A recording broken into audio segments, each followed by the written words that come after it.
From New York, the U.S. epicenter of the coronavirus pandemic, this is Democracy Now!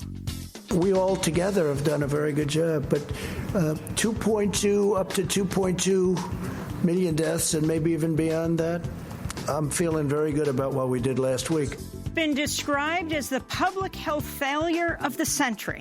As the United States leads the world in coronavirus infections, a record number of Americans file for unemployment. Gasping for air, gasping for care. What does global health justice look like? We'll speak with two Yale professors who say decades of neoliberal austerity make it harder to fight the pandemic.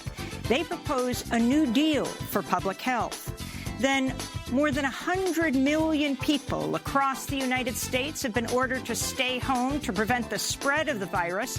But what about people who are homeless? The bathroom situation. Now, Starbucks was a big hub for homeless people to use the bathroom. So how are they washing their hands? The mall is closed. No bathroom. And there's a 24-hour bread and butter, but they're not letting people use the bathroom. So how is people supposed to wash their hands?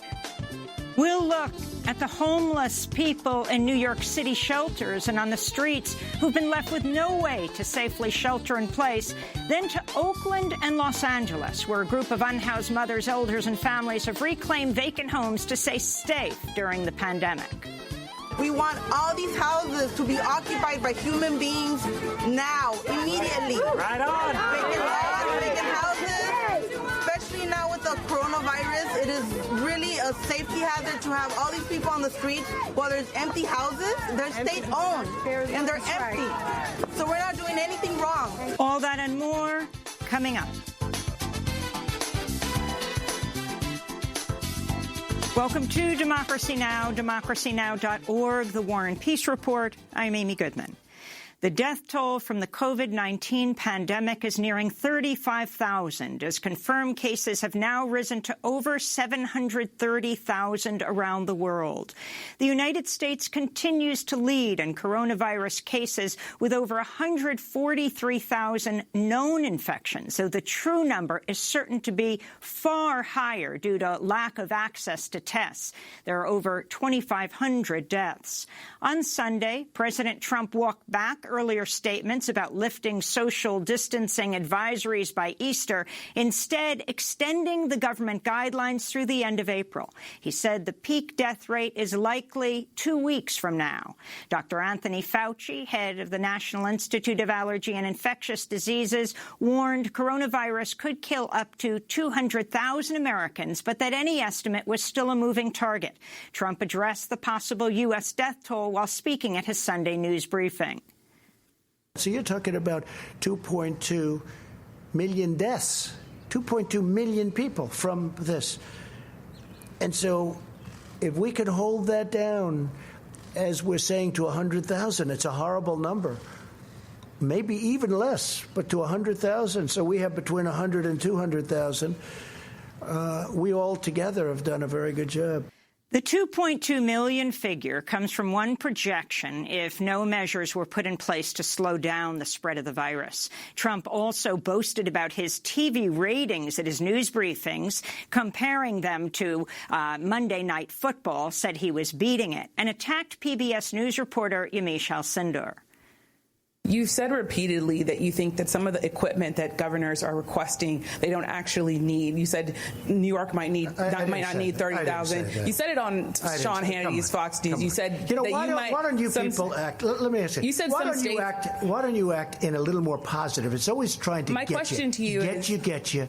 And you know what? That's why nobody trusts the media anymore. My question to you is, how is that going to impact? Excuse me, you didn't hear me. That's why you used to work for the Times and now you work for somebody else. Look, let me tell you something. Be nice. Don't Mr. be President, threatening. my question Don't be threatening. As states continue to issue dire warnings about the severe lack of medical equipment, Trump ordered General Motors Friday to produce 40,000 ventilators under the Defense Production Act. The Centers for Disease Control and Prevention issued new travel advisories for New York, New Jersey, and Connecticut, urging people to refrain from non-essential domestic travel. Trump previously said he would impose a quarantine on the tri-state area, which some state officials said was not in his purview. He walked that threat back. Some states are taking their own measures to stop new cases of the coronavirus from traveling across state lines. Rhode Island Governor Gina Raimondo, who said on Sunday it will require all out-of-state visitors to self-quarantine when entering Rhode Island. On Friday, she initially applied the order to just New Yorkers. Florida recently unveiled new measures to combat the spread of the coronavirus after coming under criticism for not shutting down beaches during spring break, including an interstate highway checkpoint and requirements that travelers from New York and New Orleans self-quarantine for 2 weeks. The Florida governor said it's deploying the National Guard members to intercept travelers from New York City area at airports. Governor Ron DeSantis also said the state would suspend vacation rentals for 2 weeks. In other news from Florida, a reporter for the Miami Herald and the Tampa Bay Times says DeSantis blocked her from entering a news briefing after she requested the office allow for social distancing between reporters and video press briefings to protect the journalists. In Washington state, the American Academy of Emergency Medicine condemned the removal of a Bellingham ER doctor who publicly called out his hospital's lack of protection for workers. Earlier this month, Dr. Ming Lin posted on Facebook that Peace Health St. Joseph Medical Center was not following appropriate testing protocols and exposing healthcare workers and patients to unnecessary risks. Coronavirus cases have been mounting across prison populations, with hundreds of confirmed COVID-19 cases among prisoners and staff in multiple jails in New York, Chicago, and around the country. New York Police Commissioner Dermot Shea said he expects coronavirus cases among police officers to reach 900 today. Nearly 14% of the New York police force was out sick Sunday, according to the commissioner. Around 700 New Jersey police officers have tested positive for the coronavirus, and 400 Detroit police officers are now in quarantine. The Detroit Police Commissioner has tested positive for COVID. In Philadelphia, city officials have ended talks with the owner of what was once the Hahnemann University Hospital, which shut down last year after being purchased by a private equity firm. The owner of the property told Philadelphia to either buy the hospital, which has room for nearly 500 beds, or pay nearly $1 million per month to lease it. In Illinois, a 9-month-old died after contracting COVID-19, the first known infant death from the coronavirus in the United States.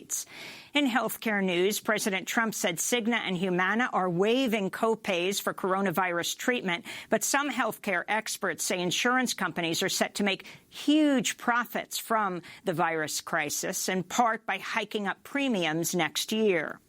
CBS News announced Emmy Award-winning producer, CBS News executive Maria Mercader died from coronavirus. She was 54 years old and had survived cancer, which she battled for over 2 decades.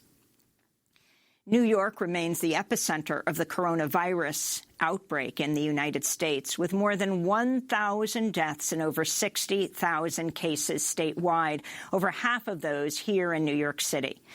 New York City Mayor Bill de Blasio said Sunday residents who do not adhere to strict social distancing rules can be fined up to $500 as the city scrambles to stem a surge in new cases.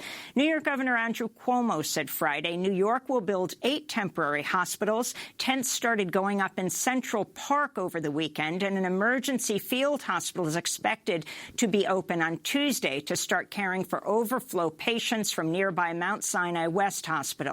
Nurses from Jacobi Hospital in the Bronx held a demonstration to protest the lack of personal protective equipment, or PPE, as they face a spike in coronavirus cases. This is emergency room nurse Kelly Cabrera. This moment is for all of us right now on the front lines to come together to show the world that we are real people taking care of real real people. We're here to show the federal government that we exist. And yes, we are here in protest of the fact that they have the capabilities and the resources to help us, and they sadly have chosen not to do so. See our interview with Kelly Cabrera and pediatric emergency nurse Sean Petty at democracynow.org. Nurses across the country, including Georgia, Illinois, and California, have staged similar protests in recent days. On Sunday, Trump accused hospitals of hoarding ventilators and questioned why masks are disappearing from hospitals in New York. Unproven accusations that he made. In more news from New York, Governor Cuomo released an executive order Saturday saying hospitals cannot force pregnant people to give birth without a chosen support person. The order comes in response to a move by New York Presbyterian and Mount Sinai hospital systems to bar partners from labor and delivery rooms, causing widespread outrage. New York became the latest state to postpone its presidential primary, originally scheduled for next month, to June 23rd, the same date as state legislative and congressional elections. In California, Governor Gavin Newsom says his state received 170 broken ventilators from a national stockpile, but that a Silicon Valley company is working to fix them. California cases have topped 6,000 with over 130 deaths. In more news from California, the mayor of Lancaster has said a teenager who's believed to have died from COVID-19 last week was turned away from an urgent care clinic because he did not have health insurance. He had a heart attack on the way to the hospital. President Trump signed the record-breaking $2.2 trillion coronavirus stimulus package into law Friday after the House of Representatives passed the massive bill earlier in the day. On the House floor, New York Congressmember Alexandria Ocasio-Cortez blasted the bill's $500 billion corporate bailout. We have to go into this vote eyes wide open. What did the Senate majority fight for? One of the largest corporate bailouts with as few strings as possible in American history. Shameful. The greed of that fight is wrong for crumbs, for our families. And the option that we have is to either let them suffer with nothing or to allow this greed and billions of dollars, which will be leveraged into trillions of dollars, to contribute to the largest income inequality gap in our future. President Trump said he will not adhere to oversight provisions for the corporate bailout and that his administration will not provide documentation to audit the money. Millions of undocumented workers have been left out of the government stimulus plan as they face some of the highest rates of job loss. Immigrant rights groups are also warning Trump's so-called public charge rule, which allows officials to deny green cards and visas to immigrants who use public benefits, has left some too scared to seek medical help. Dozens of immigrants at the Northwest Detention Center in Tacoma, Washington, have been on hunger strike since Friday to protest their continued imprisonment at the for-profit facility owned by Geo Group. This is a striking immigrant prisoner. We're just asking for deportations to be postponed while the pandemic passes. We are not asking for anything more. I think we are human. We are not animals to be treated as the worst thing in this country. We are asking for a humanitarian visa. In other immigration news, a federal judge in Los Angeles has urged the government to work to release imprisoned immigrant children amidst the worsening coronavirus pandemic. In labor news, workers for grocery delivery app Instacart are going on strike today to demand the company implement appropriate safety measures and give them hazard pay. Amazon workers in Staten Island, New York, are walking off the job today, accusing Amazon of continuing to work out of the warehouse despite multiple co-workers testing positive for COVID-19. Workers are demanding Amazon close and sanitize the fulfillment warehouse before they return to work. On Tuesday, Whole Foods workers are calling for a sick-out to demand hazard pay, guaranteed paid time off for workers who self-quarantine, and health care coverage for part-time and seasonal workers. In Europe, Italy's death toll is nearing 11,000 as the country approaches 100,000 COVID-19 cases. Meanwhile, Spain reported nearly 840 new coronavirus deaths Sunday, its highest daily increase as its death toll tops 7,300. Spanish Prime Minister Pedro Sanchez announced Saturday all non-essential workers must remain at home for the next 2 weeks as the government ramps up measures to contain the pandemic that has pushed hospitals and morgues to the brink.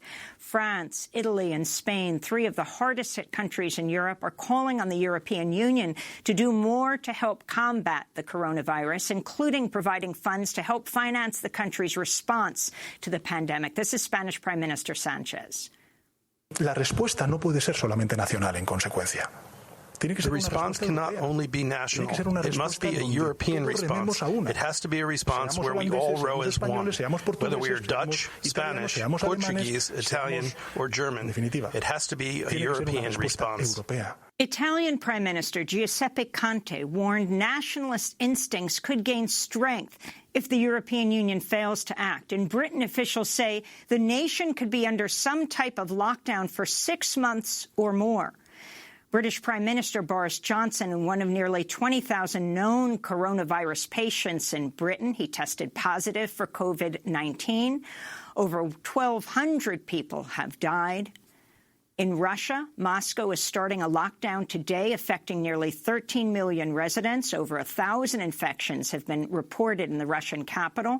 Meanwhile, in Belarus, authoritarian President Alexander Lukashenko's response to the pandemic is in stark contrast to other European leaders as he refused to implement any protective measures and advised citizens of Belarus to drink vodka and visit the sauna to combat the infection.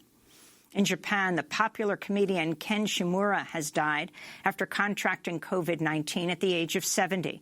Known for his slapstick style, he was a regular fixture on Japanese variety shows. His death comes as the Japanese government has resisted imposing a lockdown or social distancing measures, citing concerns for the economy. Japan recorded over 170 new cases Sunday, 68 of those in Tokyo. Testing has remained extremely limited. In the Philippines, law enforcement officers have reportedly been subjecting people who violate the national lockdown to violent punishment, including locking them in crowded dog cages. In the Middle East, the first coronavirus death in Syria was reported Sunday, 1 week after it announced its first confirmed case. Saudi officials say they shot down ballistic missiles fired at Riyadh and along the southern border with Yemen days after warring parties in Yemen agreed to a nationwide ceasefire amidst the coronavirus pandemic. An outbreak in Yemen would have catastrophic effects in the war-torn country, which is already home to the world's worst humanitarian crisis thanks to the U.S.-supported Saudi-led war, which has decimated the healthcare system. Meanwhile, as fighting escalates in Libya between the so-called Libyan National Army and the United Nations-backed government, officials say there are now 8 confirmed cases. Libya says it's freeing around 450 prisoners as part of the effort to stem the spread of the virus.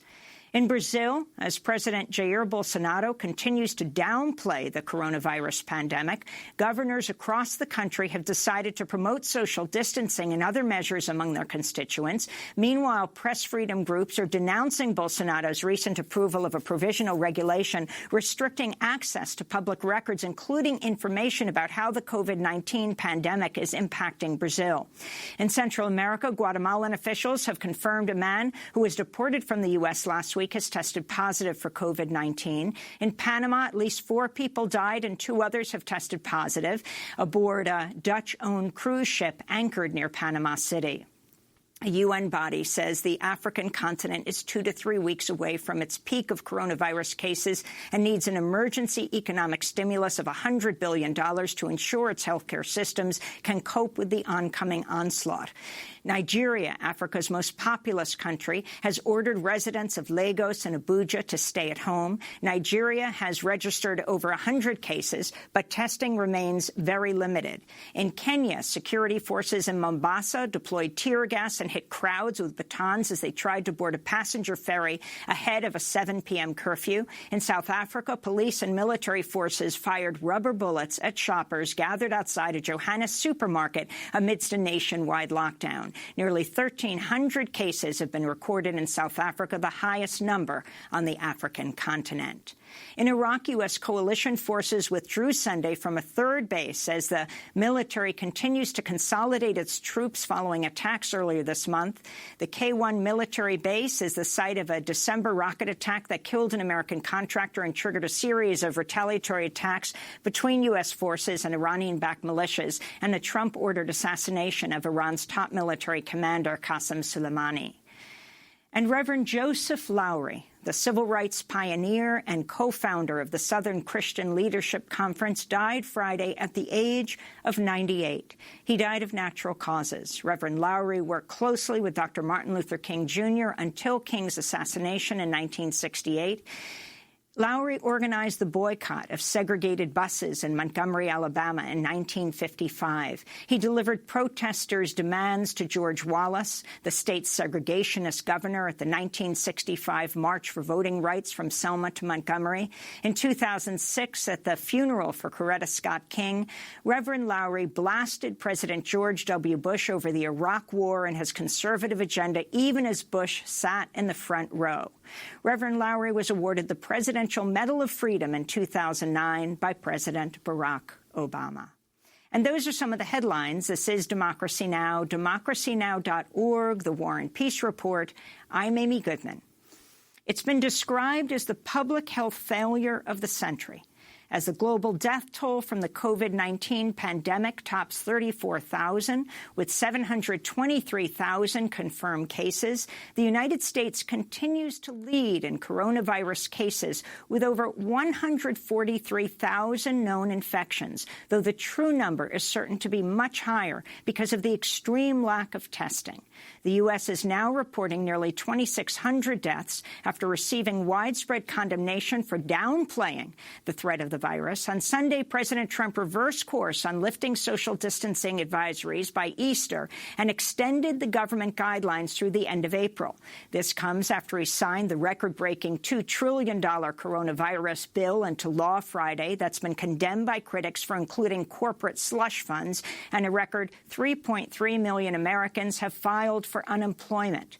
On Friday, the head of the International Federation of Red Cross warned social unrest could erupt among people who live in poverty and now lack resources of income and the COVID-19 crisis. We have a lot of people who is living very marginalized. Let me use a word in the so-called of the black hole of the society, no, with the daily jobs or other way to live. And in the most difficult neighborhoods of the biggest city, I am afraid that in few weeks we will have social problems. This is a social bomb that can explode in every moment because they don't have any way to have an income or to find an income. When we come back, we'll be joined by a Yale epidemiologist and law professor who are proposing a new deal for public health. Stay with us.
That's the Toronto Symphony playing Aaron Copland's Appalachian Spring from their homes.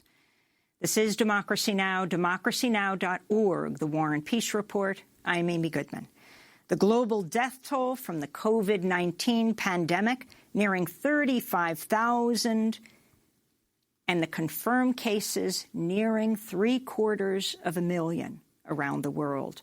We're joined now by two Yale professors who co-authored a piece for the Boston Review headlined "Alone Against the Virus," in which they argue decades of neoliberal austerity will make it harder to fight the coronavirus pandemic. They write, "At every step, a rapaciously profit-driven healthcare system and an austerity-ravaged state will make this virus harder to manage. Inequality is itself associated with poorer health outcomes, including lower life expectancies across nations. The coronavirus is about to illustrate that epidemics are great levelers. They can collapse social classes, even if, as with all forms of collapse, the people at the bottom get the worst of it."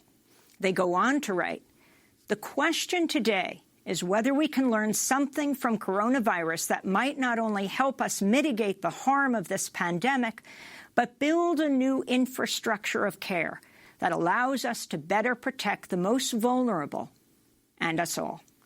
With us now to discuss their article and their argument is Greg Gonsalves, Assistant Professor of Epidemiology of Microbial Diseases at Yale School of Public Health, co-director of the Global Health Justice Partnership, and Amy Kapczynski, Professor of Law at Yale Law School, co-founder of the Law and Political Economy blog, co-director of the Global Health Justice Partnership.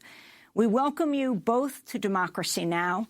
If you can talk about how this pandemic has really applied a microscope to health injustice, not only in this country, but in the world. Amy Kapczynski, why don't you begin? Thanks so much. So there are many ways in which the coronavirus pandemic is really revealing the kind of inner logic of our system, right? And so one piece of it is think about how our healthcare system is structured. Right? So, the fact that people faced the question of whether they could afford testing or whether they can afford to go in and get treatment.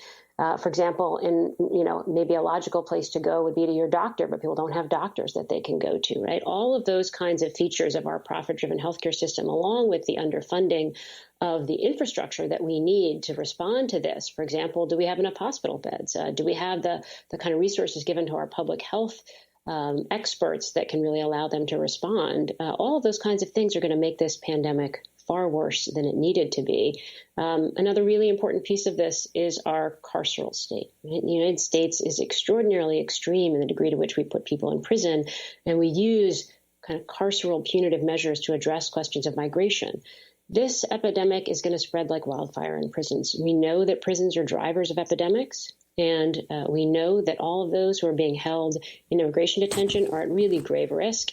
And those kinds of things, the fact that we have approached the other people in our society with this kind of punitive carceral approach, and it's going to mean that the epidemic is going to be extraordinarily hard to control in those places. And because we're all connected, it becomes harder to control elsewhere. Greg Gonsalves, if you can talk about the failure of the response, the astounding fact that President Trump keeps boasting that he applied a very early travel ban, and yet even with this early travel ban, did not push for the access to tests, which are perhaps the number one public health measure to prevent the spread, and also the protective gear to the heroes and heroines of the United States, the medical professionals all over this country who are the hardest hit right now. Sure. So as you mentioned, this is the public health failure, not this century, but probably the past 100 years, back to the 1918 Great Influenza epidemic that swept across the globe. We knew in December that this was going to be a global pandemic. It was a coronavirus like SARS, which swept over the world, and we had 3 months to prepare. There were reports internally circulating in D.C., let's say early January, to give us a little bit of more breathing room for the public health response. But the government sat on its hands. First, it said, we're not going to use the WHO, World Health Organization test. We're going to make our own. And of course, it ran into problems in the implementation of that test and had to start from scratch. So we got 3 months into the pandemic with no real public health response from our national governments. Then we've had this sort of contradictory set of pronouncements from the White House.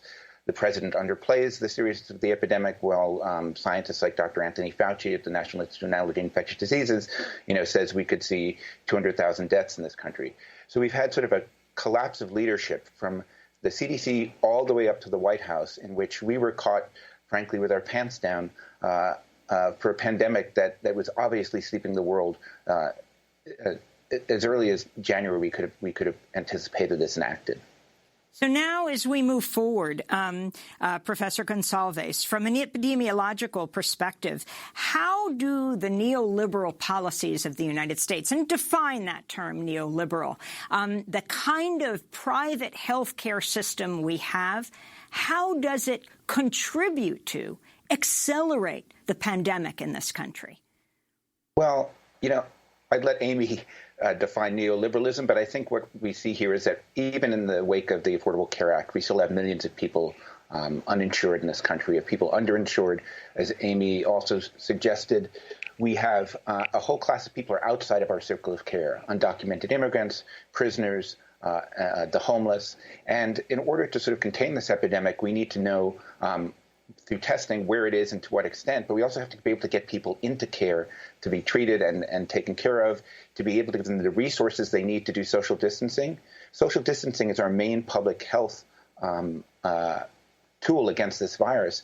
And unlike other countries in Europe, such as Denmark, which is providing 80% of salary support to people in order to let them be able to stay home, and a whole set of other social services we don't give in this country to our populace, we're going to make it very, very difficult for people to prevent the disease from spreading in their communities. And if this is what neoliberalism is, dog eat dog, every man and woman for himself, then maybe that's a good definition for what it is. And it's not, it's hazardous to your health. Professor Gonsalves, you go back with Dr. Fauci way back to the years of massive AIDS activism. He was the leading figure during the Reagan years around AIDS. Can you talk about your relationship with him and his approach to this pandemic? Trace the trajectory from AIDS to what we're seeing now. Well, Dr. Fauci, yes, has seen the AIDS epidemic. He's seen Ebola. He's seen H1N1, SARS. He's been on the front line of all these epidemics. And, early relationships with him were contentious, protested against him, locked horns with him many times in the late 80s, early 90s. You were part of ACT UP. I was part of ACT UP.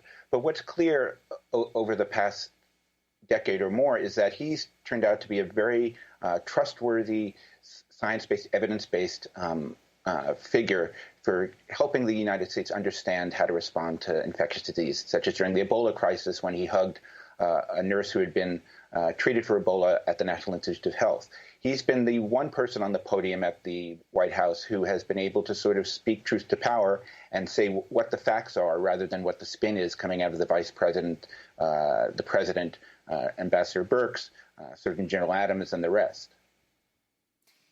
Amy Kapczynski, so I'm going to leave it to you to define these neoliberal policies that you have said have worsened and this pandemic and the effect of it in the United States, and to lay out what our system is today.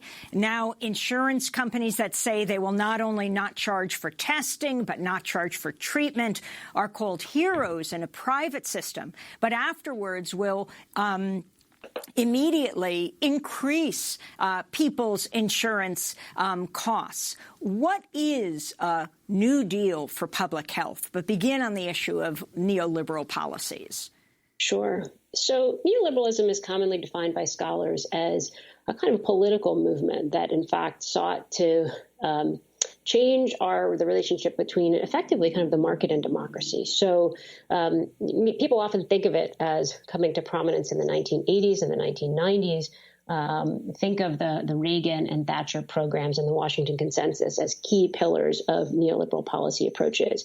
So they demand, for example, deregulation, the starving of the state, the expansion of the profit motive to more and more parts of society, and the organization of more and more parts of society according to market logic, right? So deregulation, privatization, and the priority given to markets over society and over people.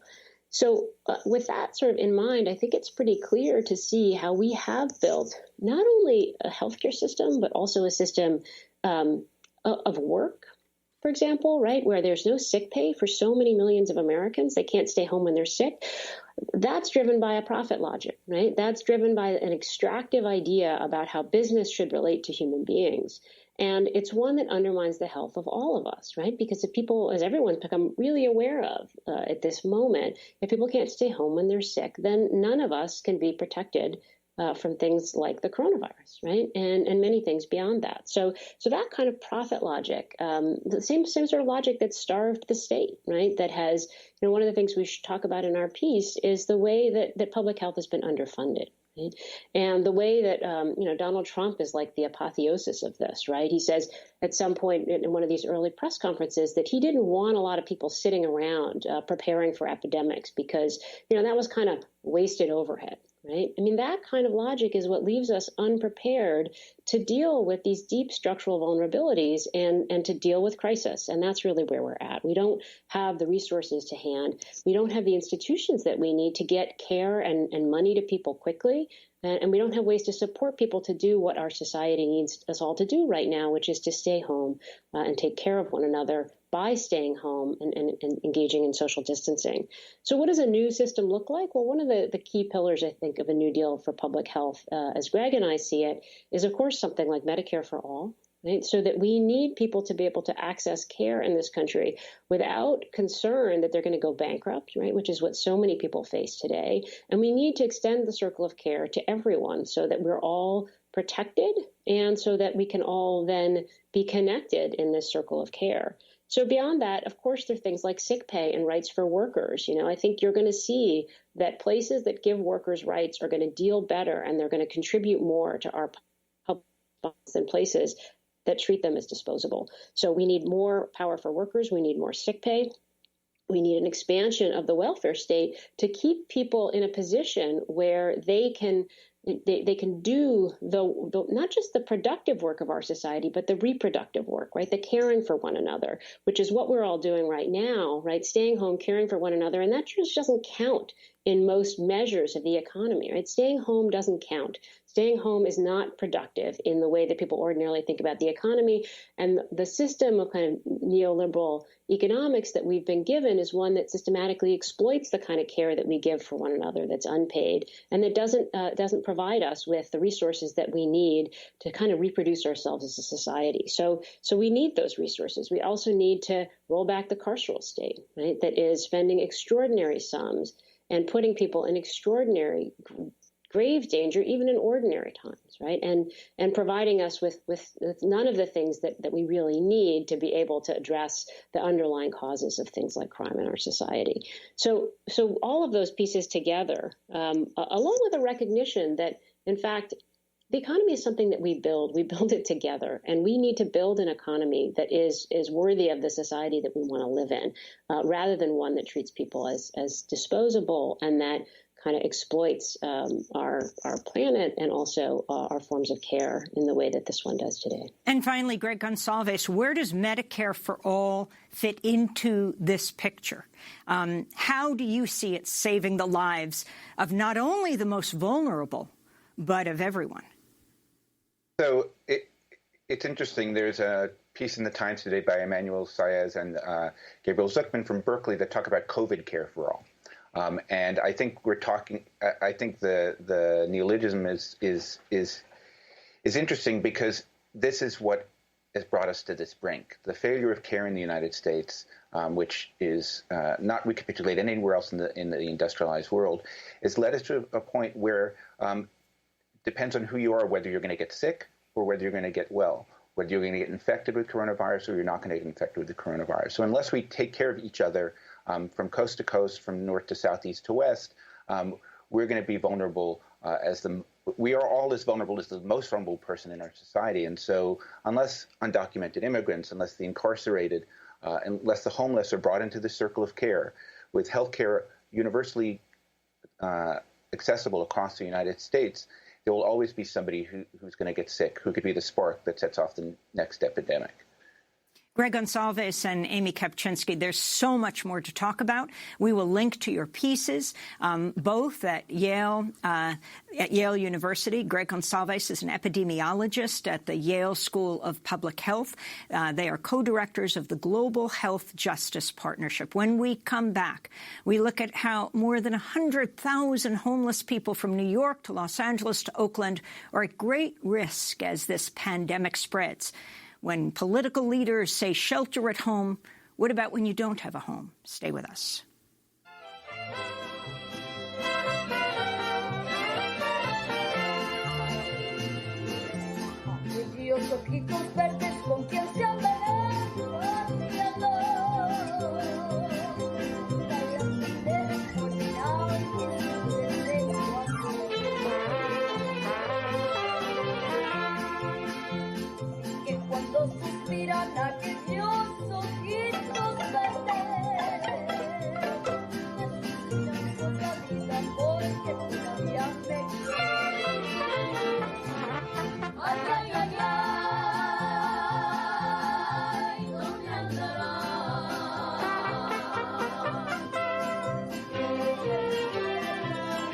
Ojitos Verdes, Little Green Eyes, performed via video conference by Mariachi Escandon of Roma Middle School on the border town of Roma, Texas, in the midst of this pandemic. This is Democracy Now! I'm Amy Goodman. We're broadcasting from the epicenter of the coronavirus pandemic in the United States, New York City. Here in New York State, the death toll has surpassed 1,000 with more than 60,000 cases. So, of course, that is a serious underestimate because of the lack of access we have to tests. In New York City, which accounts for more than half the state's cases, sirens can be heard wailing around the clock as New York scrambles to treat the growing number of critically ill patients. But as New Yorkers and people around the world are told to stay at home to prevent the spread of the virus, tens of thousands of unhoused people here in New York City shelters and on the streets have been left with no way to safely shelter in place. The virus is also spreading through the city's shelter system, where at least 70 cases have been reported in 45 shelters. 2 people have died. The news outlet The City reported Saturday 4 unsheltered, unhoused people have also tested positive for COVID. 3 are still hospitalized. Advocates for the unhoused say these numbers will get far worse if the city continues to fail to provide adequate bathrooms, public sanitation stations, proper shelter for homeless New Yorkers living on the street. Democracy Now! Reached Charmel Lucas, a member of Picture the Homeless, who's lived in the shelter system for 5 years, reached her on the phone last week. She expressed concern about unsheltered homeless people left on the streets amidst this pandemic. The bathroom situation. Now, Starbucks was a big hub for homeless people to use the bathroom. So how are they washing their hands? The mall is closed. No bathroom. And there's a 24-hour bread and butter, but they're not letting people use the bathroom. So how is people supposed to wash their hands? Meanwhile, those living in New York's packed shelter system say it's too crowded to allow for safe social distancing. This is Bernard Ward, who was living in a New York City shelter in downtown Brooklyn till last week. We reached him on the phone. When the virus first hit, and people, I was requesting for gloves and masks, and they said that we are not able to, it wasn't in their budget. I said, it wasn't in your budget? That didn't make no sense. All right, this is an epidemic. The maintenance personnel wasn't there.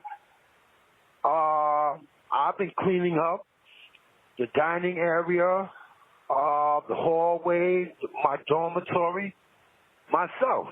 It was 20 or more people in the dining area, closed up together with no protection, serving meals that wasn't, they didn't cover it. It was ridiculous. All the while, New York City is continuing to break up homeless encampments despite the recommendation of the Centers for Disease Control and Prevention. New York Mayor Bill de Blasio said Sunday residents who don't adhere to strict social distancing rules can be fined up to $500, a rule that advocates warn will disproportionately affect unhoused people. For more, we're going to Kiana Davis, advocate, policy analyst with Safety Net Project at the Urban Justice Center. Kiana, welcome to Democracy Now! Lay out the issue here in New York, and then we'll go to L.A. and to Oakland. Sure.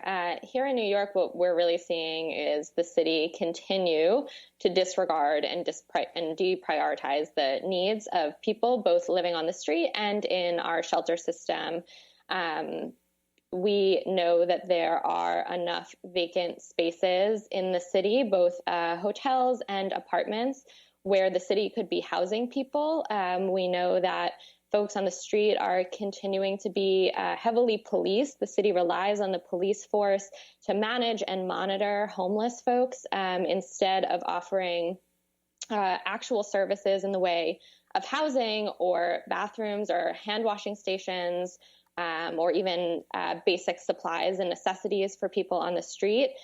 We've seen the police continue to conduct street sweeps of homeless folks who are on the street, despite CDC and HUD guidance advising cities that that is not what they should be doing, that that is a risk to further spreading coronavirus and COVID-19. We know, as you heard from Bernard, that in the shelters there are inadequate cleanings happening, lack of basic sanitation supplies, a lack of ability to social distance. And as you mentioned, just this weekend, the mayor announced that they're now going to start fining people for not complying with social distancing rules when people who do not have a home, who are on the street or in congregate settings, do not have a way to socially distance. So talk about what your demands are now. And how many people are we talking about in New York City? Yes, so we know that there are over 17,000 adults in shelter, many of whom, single adults in shelter, many of whom are in these congregate setting, dorm-like shelter spaces, and about 3,500, a little more than 3,500 folks on the street as an estimate. So our demands, what we are prioritizing at this point is that the city should be using vacant hotels to ensure the safety for people who are on the street and who are in the shelter. We know that there are over 100,000 vacant hotel units right now in New York City that could be being used to offer isolation spaces to people who want that. We also, of course, always want to tie it to a longer demand to house the homeless people, homeless folks in our city now. Everyone who needs a home should be able to access one. We know that there is a huge vacant housing stock in our city that could be being offered to folks on the street and in shelters, which would allow folks to, of course, socially distance, self-quarantine, take care of themselves. We know that housing is healthcare. We also are demanding increased services for people on the street and in shelters. So some of the things I mentioned, like increasing hand washing stations, having more access to drop-in spaces for homeless folks, increasing distancing in shelters and cleaning in shelters. Another important demand is, of course, around policing. We believe that there should not be ongoing policing that targets homeless people, such as the street sweeps, such as fining people who are for socially distancing, when we know that that will inevitably directly target homeless folks who are on the street who do not have a place to go. And the last one is access to food and access to healthcare. About a third of food pantries in New York City have had to shutter their doors as a result of COVID-19. We want to make sure that people have access to food that is both accessible and meets their needs and accommodates whatever dietary restrictions, as well as access to health care. Kiana, we're going to certainly continue to cover this issue. I want to thank you for being with us, Kiana Davis of the Urban Justice Center here in New York City.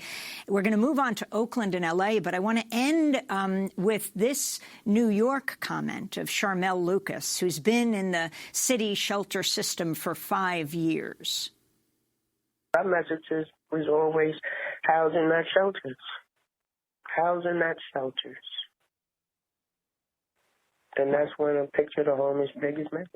Housing, not a shelter. So now you have all these people in these shelters for all these years, and now you got a pandemic, and they don't have their own apartment to lock down, cook food. So what is the city going to do differently after we get through this? What are they going to do differently for people that's in the shelter? You're going to get them into the apartments faster before another pandemic happens? What are y'all going to do? What is the plan for the next time? What's the plan?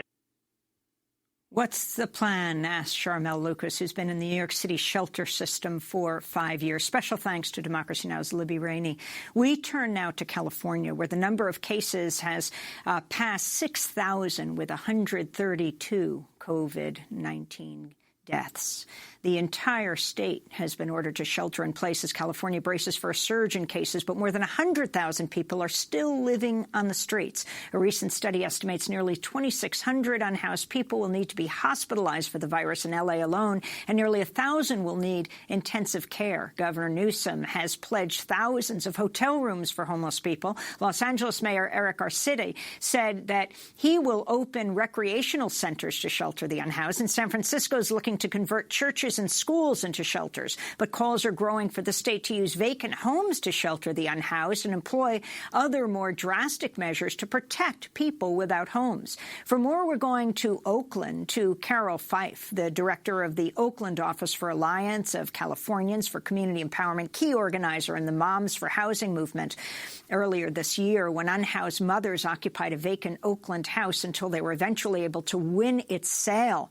In a minute, we will also go to a mom in Los Angeles who has joined a new movement to occupy empty houses. Carol Fife, we begin with you in California. Lay out the issue in Oakland right now. The moms movement that we covered so extensively has taken on new urgent meaning right now when people are trying to shelter at home if they had one. Correct. And thank you for the coverage, the intensive coverage that you all did. And just like the speaker from New York said, the situation in Oakland, California is exactly the same. There are still vacant properties that are going unlived in, and people still are living on the streets. Mothers and children are still living on the streets. Mom's house is still vacant. And we have a pandemic that is supposed to, the governor has said that we have to shelter in place, but if you don't have a place to shelter in, then you can't do that. And it really puts everyone in jeopardy. So if they're as serious as they say they are, they will immediately open up these hotels, open up spaces. There's still luxury units all over the city of Oakland that have huge vacancy rates. And we need to get people in them for the sake of everyone, for the sake of every single resident in our city. I want to bring in, I want to go to Los Angeles. We're joined by Martha Escudero, who is a mother of two and Reclaiming Our Homes member. She was the first to reclaim an empty house owned by California earlier this month. If you can start off by talking about the group of unhoused mothers, elders, and families that are occupying 13 vacant homes to stay safe during the pandemic, Martha. Hello, Amy Goodman. Thank you so much for this coverage. Yes, we're part of a group called Reclaiming Our Homes. I myself, as a mother of two, Victoria and Mesli, they're 10 and 8 years old. We became aware of these houses being empty. There's 40 in El Sereno where I'm at, and counting Alhambra and South Pasadena, there's about 200 that are owned by the California state and are still sitting vacant while we're in a crisis. The whole state of California rent has gone so high in these last few years that it's become Skid Row. And it's really immoral for the state to be hoarding these empty houses while there's so many people on the streets, especially during this pandemic. So we feel that it's really important for the most vulnerable people to be able to be housed and be able to keep up their hygiene so that we don't spread the virus. So we're asking the governor to have all these vacant homes open immediately to be housed by the most vulnerable, the elderly, the ones that are chronically ill. And we believe that housing is a human right and should be affordable and equitable for everybody. And if the government's not working fast enough, it comes to the power of the people to be able to love and protect each other and find these solutions for a government that's not doing its job. Can you talk, Martha, about the city's response, Mayor Garcetti's response to your whole movement? You're speaking to us from one of the houses that your group is occupying, from where you're living. He announced Los Angeles would use rec centers to shelter the unhoused, and Governor Newsom has announced the state will use hotels. What are you saying? Regarding the Caltrans homes, I know the mayor has no jurisdiction. However, there's also county-owned, city-owned, and the school district owns a lot of vacant homes that are livable, that are ready. These homes, for example, a lot of the people are saying they were not properly taken care of. They had minor issues, some of them, and we were able to fix them. We, the people, the community, of reclaiming our homes. If the government could do the same, they've been hoarding these for like 30 years, 20 years. They need to act faster, especially during this pandemic. This is immoral and unjust to have. They want us dead. You know, they're not doing enough. So we need to take that power within our own hands. Carol, we're forced to do that. Carol Fife in Oakland, we just did a segment on health justice and what that looks like in a pandemic. Can you talk about the issue of racial justice in this pandemic and unhoused people finding safe spaces to be in, not to infect themselves, their families, and the overall community? Well, housing is health. It's foundational to health. And without it, you can't actually have the things that you need in order to thrive, in order to live. And it's a death sentence in Oakland for Oakland's unsheltered population and for our seniors and for the people who don't have access to the resources that our mutual aid organizations have been providing. Our hospitals are overstaffed, are just running over. They haven't seen the whole the curve actually hit right now. They haven't seen an onslaught of the patients that they will probably get over the next few days or next few weeks, but they're not prepared. None of us were prepared for this. And just like our family down in LA said, if the government is not doing what they need to do, then we will be forced to do it ourselves. And so it runs along racial lines like every other issue in our country, that it impacts Black folks and brown folks the most. Right now, our population of homeless folks in Oakland is 70%. So that means that if you're unsheltered and it's predominantly Black, then it's a death sentence for you. There are people on the streets that are frightened that their lives are going to end. Because no one cares about them. And Carol, can you talk about Oakland just passing a 2-month freeze on evictions? And also for those who've lost their jobs in this $2 trillion bill and saying that Americans are going to get a check in the mail. How do people who are unhoused get a check in the mail? You don't. It's a farce. It's a farce. And it is designed to make it appear that our government is doing something. But that's still because of community pressure. Of groups like ACE Action and Protect Oakland Renters, the group that worked together with our city council member, Nikki Fortunato Bass, to pass this moratorium, which is stronger than any other moratorium in our region, in the state, that it was because of community pressure that these things happened. And that is unfortunate. And the situations we're living in right now, it really is life or death for so many people and marginalized people. Carol we Fife, have to do better. I want to thank you so much for being with us. Alliance of Californians for Community Empowerment, speaking to us from her home to keep the community safe and stop community spread. And Martha Escondero, mother of 2 and Reclaiming Our Homes member, speaking from the first Reclaiming Our Homes house, speaking to us again from home to protect the whole community.